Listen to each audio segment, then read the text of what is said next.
I've tried to write this post 4 times. Each time I get to a certain point and I can't finish it.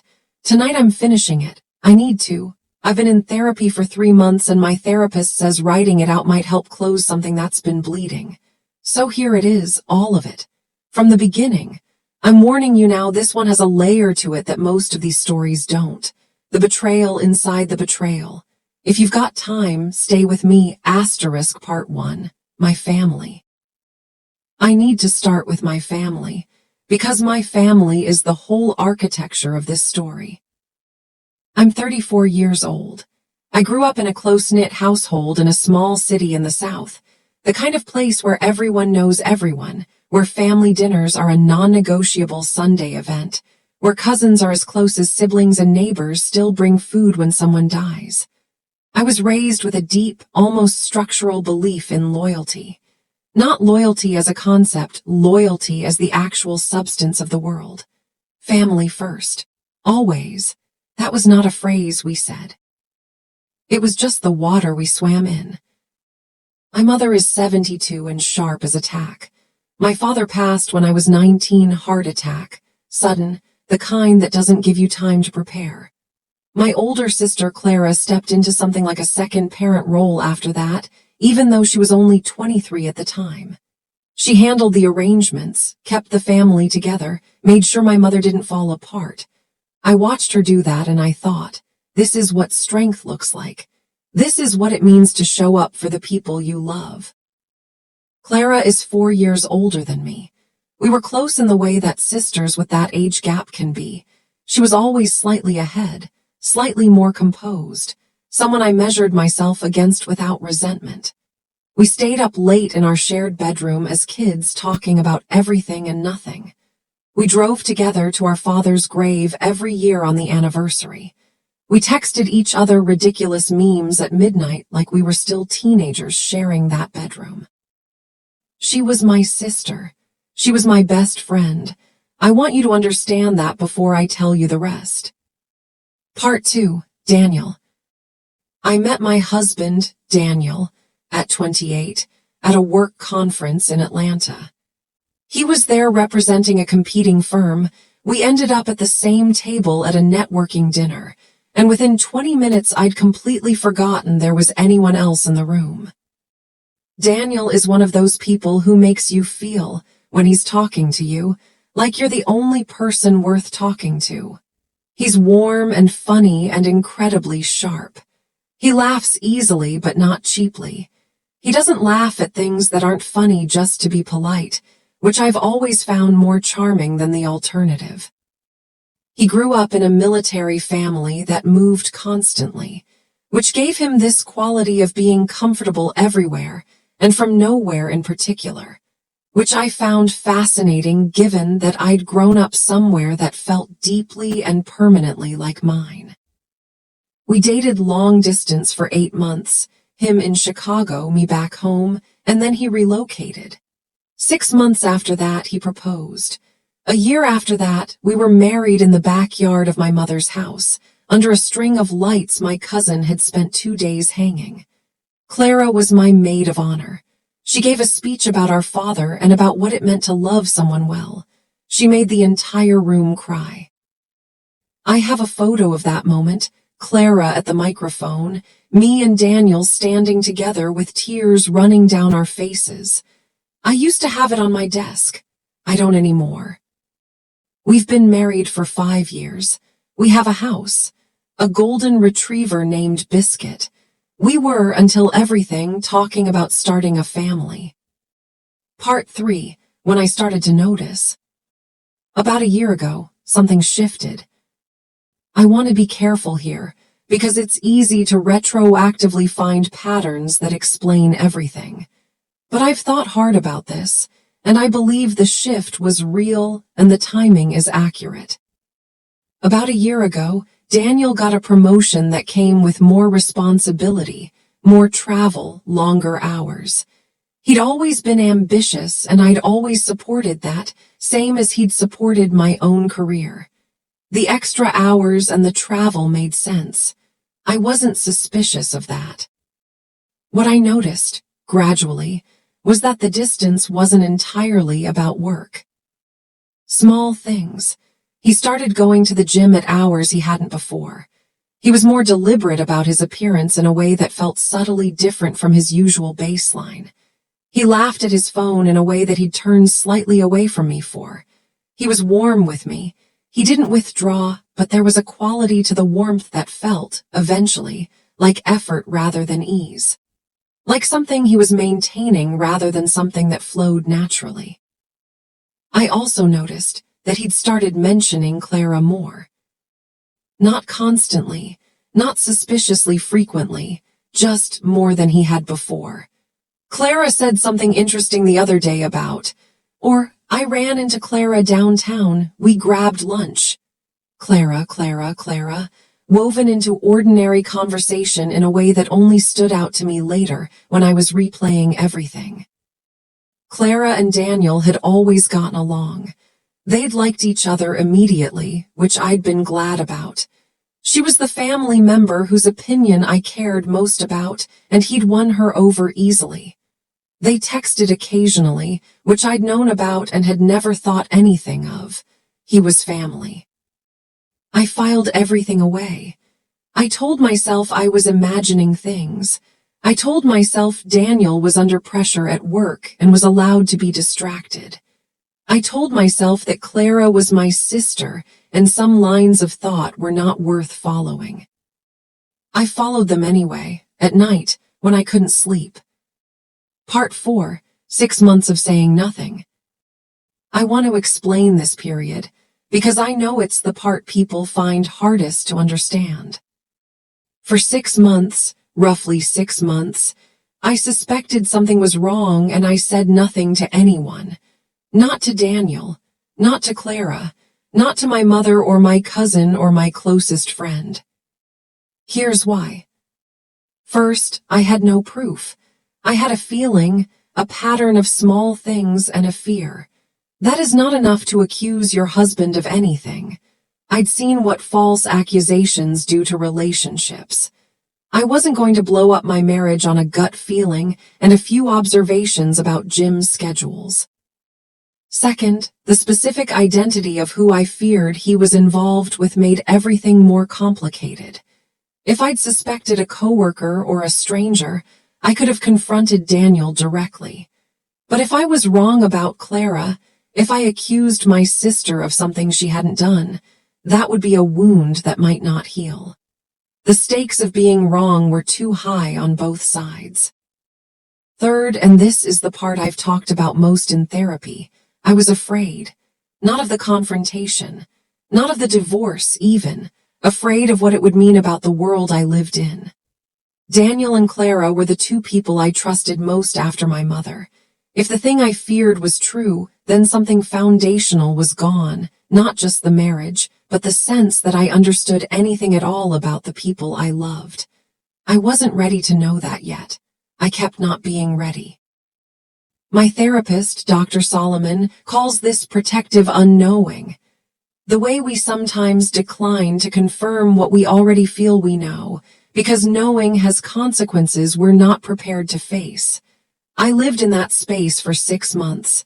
I don't judge myself for it anymore. I used to. Part 5, the Sunday dinners.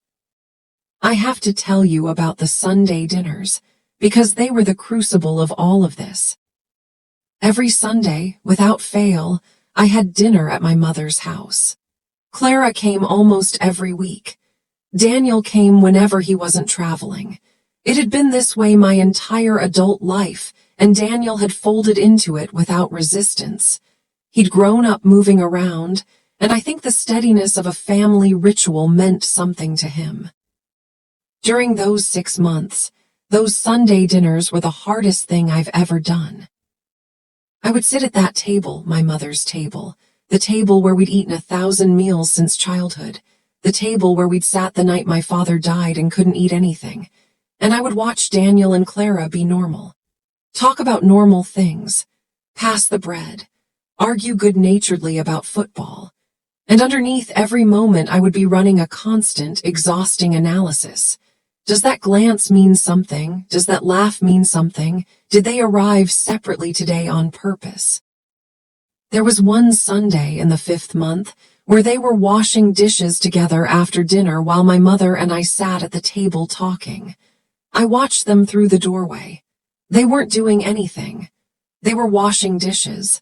And yet something about the way they existed in the same space, some quality of comfort, of familiarity, of not needing to perform for each other, made my chest feel like it was being compressed. I excused myself. I went to the bathroom and sat on the edge of the tub for 5 minutes and thought about my father. I thought about what he would do. I thought he probably would have asked the question already. My father was not a man who lived comfortably with uncertainty. I went back out and ate dessert and drove home and didn't say a word. Part 6. What finally broke it open. In the 6th month, I got the flu. This sounds like a non sequitur. Bear with me. I got a bad flu, fever, the works, and I was home in bed for 4 days. Daniel was traveling for work, a trip that had been planned for weeks. He called to check on me morning and night. Clara stopped by on the 2nd day with soup, actual homemade soup in a container, the kind our mother used to make, and sat with me for an hour. She watched TV with me. She asked if I needed anything. She was, as she had always been, a good sister. After she left, I lay in bed with my fever, and I looked at her contact in my phone, and I thought about her name in Daniel's mouth, and I thought about that feeling in my chest at the Sunday dinner, and I did something I had not done in 6 months of suspicion. I opened Daniel's laptop. I want to be honest, I knew his password. He'd given it to me years ago for a practical reason and never changed it. I had never used it to check on him. I opened it that day because I was sick and tired and scared, and I knew that if I didn't find anything, I could finally stop being scared. I found something. Part 7. What I found. I'm not going to detail everything. I'll tell you what I need to tell you. There was a folder in his email, not his inbox, a folder he'd created and named something innocuous, the kind of name that would look like a work file if you glanced at it. Inside were emails going back 9 months. Not the whole relationship, I think. They'd moved to another platform after that, based on context clues. But 9 months of the early part. I read enough. They had started, from what I could tell, at a birthday party for a mutual friend, about a year before I noticed the shift. Something had happened that night, nothing physical yet, but the emails from the days after made clear that something had shifted between them. He'd written her a message the morning after the party that made absolutely clear that what I'd feared was true. I also found, and this is the part that lives in its own separate category of pain, an email from Clara to Daniel, written about 4 months into it, where she wrote, "I keep thinking about Sunday dinners, sitting across the table from her. I don't know how you do it." And his response, "I tell myself she doesn't know. It helps. I'm sorry, I know that's awful. She keeps thinking about Sunday dinners, sitting across the table from me." I read that sentence in my bed, with a fever, alone in my house, and I felt something go very quiet inside me. Not the dramatic collapse I might have expected. Just a quietness, like a room after a sound cuts out. I closed the laptop. I put it back exactly where it had been. I went asleep. Part 8, the week after. Daniel came home from his trip on a Friday. I had recovered from the flu by then. I was functional. I was also, I think, a completely different person than I'd been the week before, not on the outside, but in some interior way that I couldn't have explained then and can only partly explain now. I lived through that weekend in a state of extraordinary stillness. I was present. I participated in conversations. We made dinner together on Saturday night. He asked about the flu, how I was feeling. I said better. He said he was sorry he'd been away. I said it was fine. It was fine. I was deciding something all weekend. Not consciously, exactly, more like something in me was doing calculations I wasn't fully aware of. By Sunday morning, I knew two things with complete certainty. One, I was not going to Sunday dinner that week. Two, I needed to talk to someone before I talked to either of them. I called my cousin Renee, who is the most level-headed person I know. She's 50, has seen some things, doesn't panic. I asked if I could come over. She said yes. I drove to her house and sat at her kitchen table and told her everything. From the beginning, the noticing, the 6 months, the laptop, the email about Sunday dinners. Renee is not a dramatic person. She listened to all of it without interrupting. When I finished, she said, "What do you need right now?" I said, "I need to know what to do." She said, "No, you don't. You know what you're going to do. You need to know how." She was right. Part 9, my mother. Before I confronted either of them, I told my mother. I know some people will question this. I've had people in my life question this. Why bring your mother in before you've even talked to your husband? Why add another person's pain to the situation before you have to? And I understand that logic. But my mother was going to be affected by this regardless of what happened next. She was going to lose something, either a son-in-law she genuinely loved, or some of what she believed about her oldest daughter, or both. She deserved to not be blindsided. She deserved to know from me before she found out some other way. I went to her house on a Monday morning. She was in her kitchen making tea. She looked at my face and she said, "Sit down." I sat down. I told her. Not everything, not the emails, not the specific timeline, but the substance. Daniel, Clara. My mother has a face that does not easily show shock. She's 72 and she has seen things. She listened to me without her expression changing much. When I finished, she set her teacup down with the particular deliberateness of someone making sure their hands are steady. She said, "Are you certain?" I said yes. She was quiet for a long time. Then she said my name, my full name, first and middle, the way she said it when I was a child and had done something significant. She said, "I'm so sorry, baby." That was all she said for a while.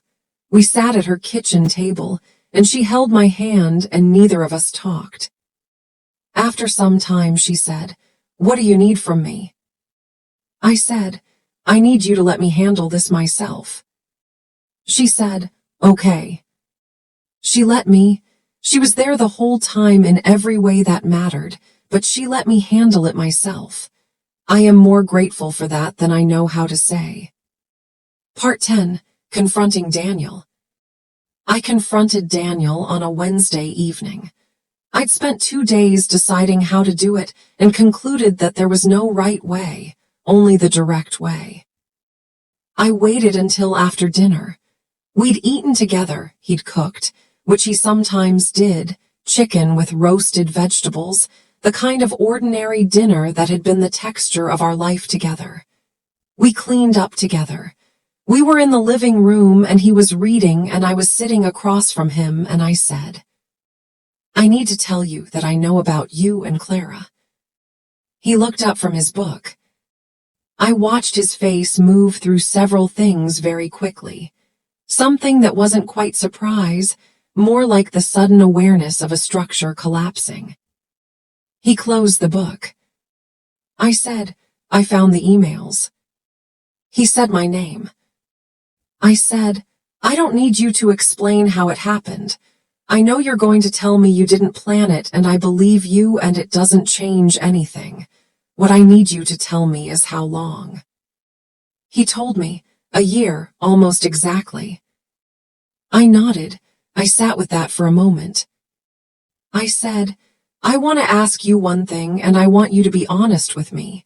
The Sunday dinners, all those Sunday dinners." He understood what I was asking. He looked at the floor. He said, I know how that sounds. I'm so sorry. I said, were you ever going to tell me? He didn't answer immediately, and the pause itself was an answer. I said, I think you should stay somewhere else tonight. He stayed at a hotel. He called me the next morning. I didn't answer. Part 11, Clara. I waited 1 week before I called Clara. I needed that week. I needed to grieve the marriage before I was ready to grieve the sister, and I couldn't do them both at once. During that week, Clara called me twice. Normal calls, not urgent, guilty calls, just the regular cadence of sisters checking in. I let them go to voicemail. I listened to her voice saying, hey, just checking in, call me when you get a chance, and I sat in my car in my own driveway with my phone in my hand. I called her the following Wednesday and asked her to meet me. She suggested Sunday dinner at Mom's. I said no, just us. Could she come to my house? She came over that Thursday evening. She walked through my front door the way she had 100 times. She sat on my couch. She asked where Daniel was. I said he was staying somewhere else for now. Something moved across her face at that. Not guilt. Exactly. More like the recognition of what was coming. I said, I know Clara. She was quiet. I said, I need you to say it. I need to hear you say it. She said my name. I said, say it. She said, yes, it's true. I don't know what I expected to feel in that moment.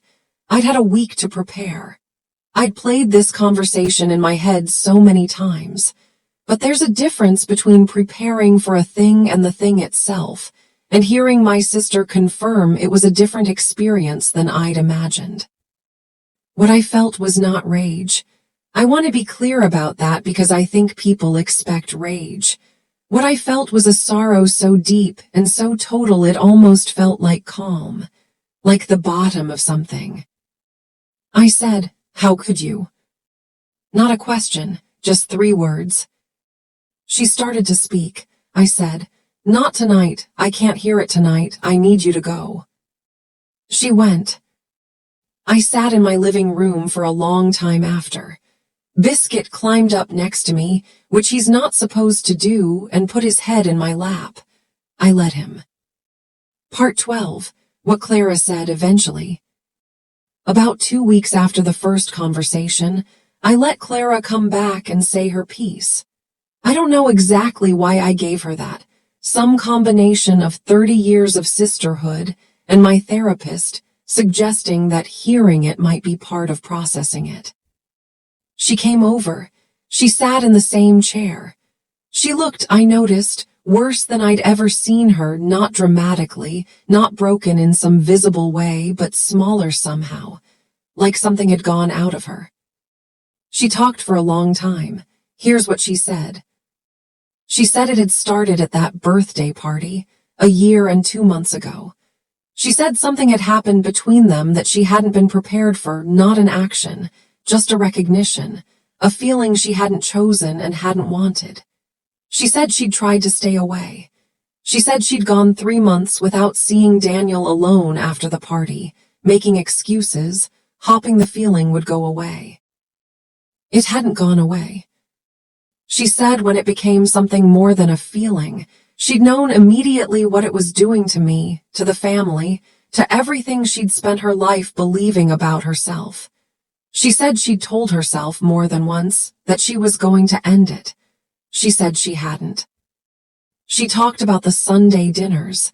She said they had been, and she used this word, unbearable. She said sitting across from me every week had been the worst part of all of it. I said, so you kept doing it. She didn't have an answer for that. She said she was sorry. She said it wasn't enough. She said she knew it wasn't enough. And then she said something I've thought about every day since. She said, you've been my anchor my whole life, since Dad died. I don't know who I am without being your sister, and I know that I'm the one who did this. I know that. and I'm not asking you for anything. I just needed you to know that I know what I've destroyed." I sat with that for a very long time. I didn't forgive her that day. I haven't forgiven her yet, if I'm honest. But something about that conversation changed the shape of the grief. It made it less like anger and more like mourning, which is somehow easier to carry, even though it's heavier. Part 13. My mother and Clara. I'm not going to go into detail about what happened between my mother and Clara, because that's between them, and I wasn't in the room for most of it.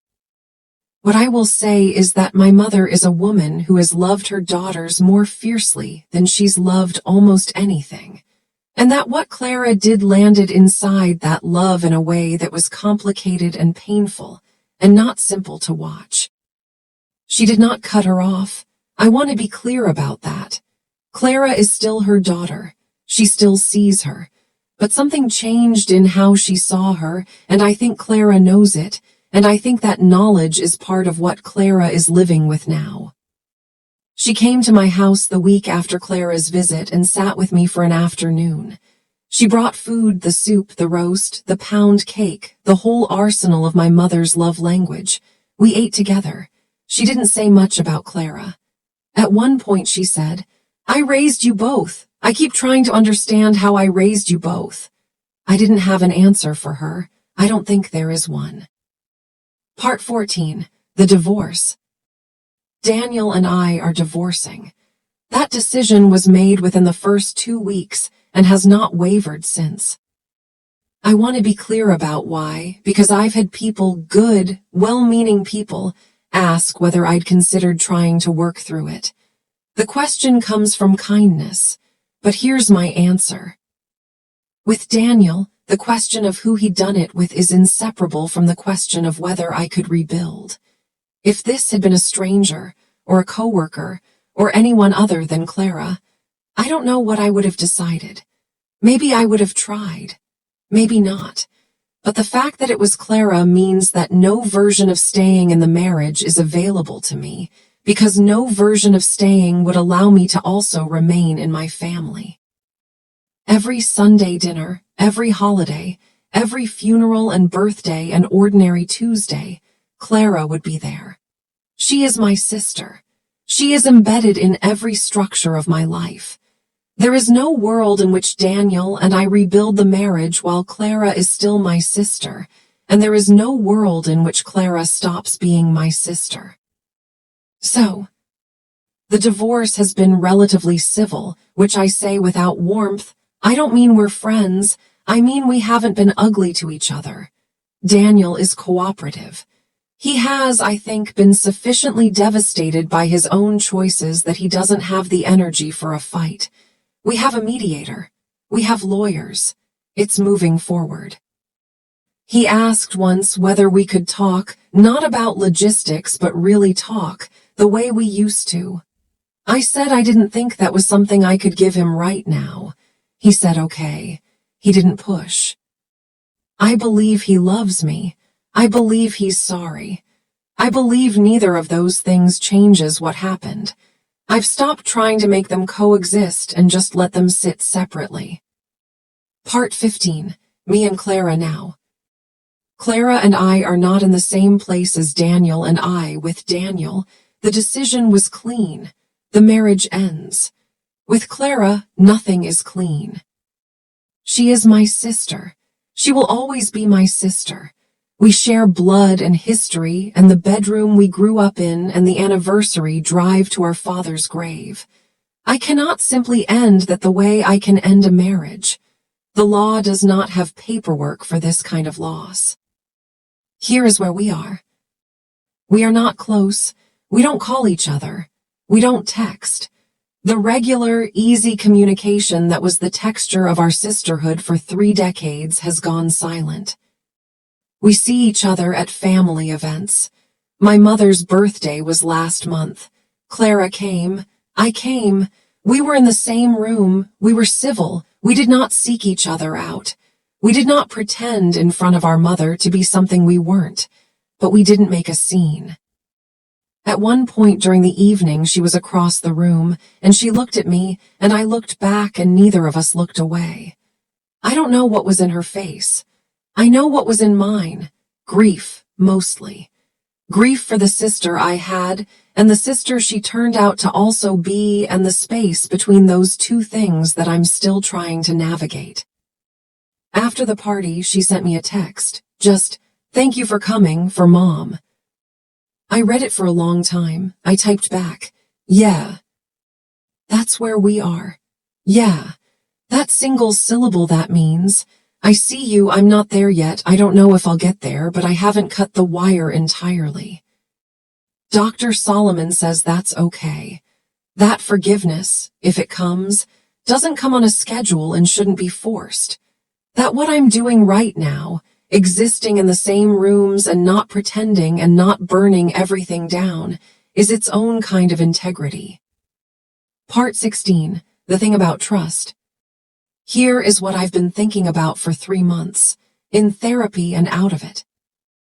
I was raised to believe that family was the place where trust was absolute, not because family members were perfect, but because the bond itself was a kind of floor, something you couldn't fall through no matter what. You could disappoint a family member.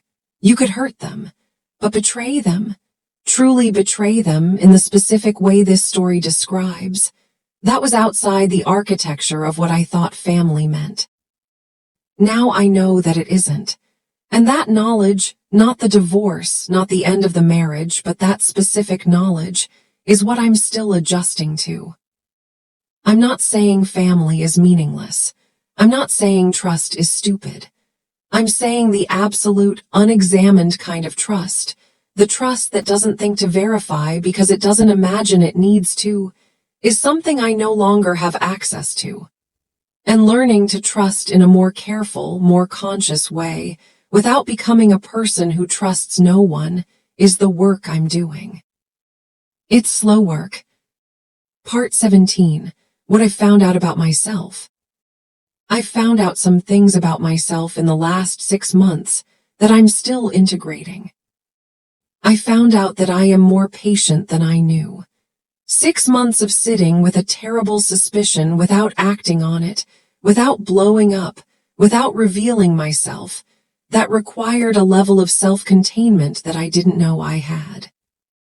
I found out that I lead with grief before anger, which surprised me. I expected to be furious. I was furious, eventually, in waves, usually at 3 in the morning. But the primary thing, the thing that came first, was sorrow. I don't know what that says about me. Dr. Solomon says it probably says something good. I found out that Biscuit, the golden retriever, is a better therapist than I gave him credit for. He has got me through some very bad nights purely by existing in the same room and being warm. I found out that the people who show up for you in a crisis will surprise you. Renee, my cousin, who I love but don't talk to constantly, became one of the most important people in my life in these 6 months. A college friend named Danny, who I hadn't seen in 2 years, flew in when she found out and didn't make a big deal of it and just existed with me for a weekend, and that was worth more than I could say. Grief reveals the architecture of your actual support system, as opposed to the one you thought you had. I found out that I can survive things I was certain would break me, not comfortably, not neatly, but I can survive them. Part 18, the anniversary drive. Every year on the anniversary of my father's death, Clara and I drove to the cemetery together, 20 minutes each way. We'd stand at the grave for a while. Sometimes we talked, sometimes we didn't. We'd stop for coffee on the way back. We'd done this since the first anniversary, 15 years ago. It was ours. It was one of the most sacred things in my life. The anniversary was 2 months ago, 3 months into the divorce, well into the silence between Clara and me. I drove alone. I stood at my father's grave for longer than usual. I told him what had happened, not in words, exactly, more in the way you communicate with someone you can't reach. I don't know what I believe about where people go when they die. I know I needed to be there, and I know it helped. On the way back, I stopped for coffee. I sat in the parking lot for a while, and then I called Clara. She picked up on the second ring. I said, I just went to the grave. She was quiet for a moment, then she said, I know, I almost went. I said, why didn't you? She said, I didn't know if you'd be there. I didn't want to intrude. I sat with that, the image of both of us separately deciding whether the other would be there. 15 years of going together, and this year both of us alone, orbiting the same place from different distances. I said, next year. I didn't finish the sentence. I didn't know what I meant to say after it. Come with me, we'll figure it out, I don't know yet. Just next year. She said, okay. We hung up. I drove home. Part 19, where I am. 6 months out, divorce pending. Living alone with Biscuit in the house that used to be ours, which I'm keeping partly for practical reasons, and partly because I'm not going to let two people's choices decide where I live. I'm in therapy twice a week with Dr. Solomon. This is the most useful thing I'm doing. If there is one piece of advice I give anyone reading this in a similar situation, it's find a therapist before you think you need one, because by the time you think you need one, you're already deep in it. I've been sleeping better lately, which sounds minor but isn't. For the first 2 months, I averaged maybe 4 hours a night. Something has settled enough in the last few weeks that I'm getting 6, 7 hours, which feels like an embarrassing luxury. Sundays are still the hardest day of the week. I still go to my mother's most Sundays. Clara comes less frequently now. I don't know whether that's her choice or my mother's quiet engineering or both. When she does come, it's manageable, not comfortable, manageable. My mother made a comment a few weeks ago, while we were cleaning up after dinner, that I've been turning over since. She said, quietly, not looking at me while she dried a plate, "Your father would have known what to do with this." I said I didn't think anyone knew what to do with this. She said, "He would have known anyway." I think that's probably true. He had a way of cutting through to the essential thing and acting without hesitation. I've been trying to channel that. I'm not sure I'm succeeding, but I'm trying. Part 20, what I want to say. I've been writing this post for 2 hours, and I'm going to finish it now, because if I don't finish it tonight, I'll close the tab again. Here is what I want to say. To anyone going through the specific thing of being betrayed by a family member, asterisk. It is different. I know people say all betrayal is the same, and I understand why they say it, but it isn't. Betrayal by a stranger or a colleague or even a close friend comes with the option of removal. You can take that person out of your life and create distance, and over time that distance becomes healing. Betrayal by a sister comes with no such clean option. She will always be your sister. She will be at the funerals and the birthdays and the Sunday dinners. You have to find a way to exist in the same world as the person who hurt you, and there is no roadmap for that. I'm building the road as I walk it. To anyone in the 6 months of silence, asterisk. You are not crazy. You are not paranoid. If something feels wrong, it is worth examining, even when the examination terrifies you. The truth does not become less true because you delay it. Find it on your own terms, in your own time, but find it. To anyone staring at the aftermath, asterisk.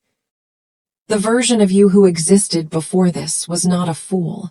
You trusted because you had good reasons to trust. You loved because you had real things to love. None of that was wasted. None of that was a lie just because some of it turned out to be incomplete.